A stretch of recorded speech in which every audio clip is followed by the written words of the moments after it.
Vamos ver esse outro caso. Ó. O soprano subiu e o tenor desceu. Movimento contrário. Certo? Agora vamos analisar outro conjunto. Entre o soprano e o baixo. Ó, não há movimento nesse trecho aqui. O soprano fez dó-dó, o baixo dó-dó. Vamos ver nesse outro. Movimento oblíquo. O soprano se manteve e o tenor e o baixo subiu, né? Oblíquo. Se qualquer voz se manter, já é movimento oblíquo. Não precisa ser a voz mais grave, tá? Ou a voz mais aguda. Qualquer voz se mantiver e a outra se mover, é um movimento oblíquo. Vamos ver. O soprano desceu, o baixo subiu. Movimento contrário.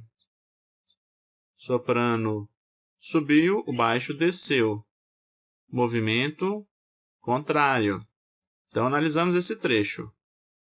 Vamos mais um trecho só para treinamento, certo? Esse trecho, entre o soprano e o contralto. Movimento oblíquo. O soprano se manteve, uma voz se manteve e outra mudou de direção. Outra mudou de direção, não. Outra se moveu, né? Entre o soprano e o tenor, não há movimento. Entre o soprano e o baixo, movimento oblíquo. Entre o contralto e o tenor, movimento oblíquo. Entre o contralto e o baixo, movimento contrário. Entre o tenor e o baixo, movimento oblíquo. Então, ó, todos esses movimentos a gente analisou só nesses primeiros dois acordes. Nesses outros dois acordes também vai ter uma série de movimentos. Então, quando a gente estiver analisando o movimento, sempre deve ser relacionado com duas vozes. Então, vamos ver. Entre o soprano e o contralto, movimento contrário. Entre o soprano e o tenor, movimento contrário também. Entre o soprano e o baixo, movimento contrário. Entre o contralto e o tenor, movimento direto. Entre o contralto e o baixo, movimento direto.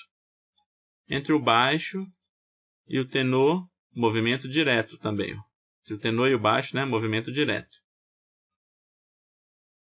Tá? Eu estou falando sempre da voz mais aguda para mais grave, mas tanto faz. Eu posso falar assim, ó, entre o baixo e o soprano, movimento contrário. Entre o baixo e o contralto, movimento contrário. Entre o baixo e o tenor, movimento direto. Entre o baixo e o baixo não há sentido nessa pergunta, certo? Não há... Tem que ter um par de vozes para eu ter para ter lógica essa pergunta. Também não há sentido fazer entre o soprano, o baixo e o tenor, que movimento há? Há vários movimentos, né? Então, não há sentido também nessa pergunta.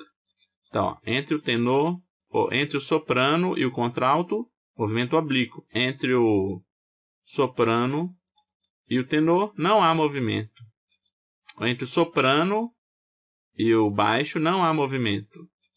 Vamos ver mais um caso aqui em que aparece cromatismo, só para ficar claro. Ó, vamos ver esse caso. Ó. Entre o tenor e o baixo, por exemplo. Entre o tenor e o baixo, você poderia dizer que não há movimento, porque se mantém a mesma nota. Mas há movimento, porque aqui é um dó natural e aqui é um dó sustenido, certo? Então, há um movimento. Então, esse aqui é um movimento oblíquo, certo?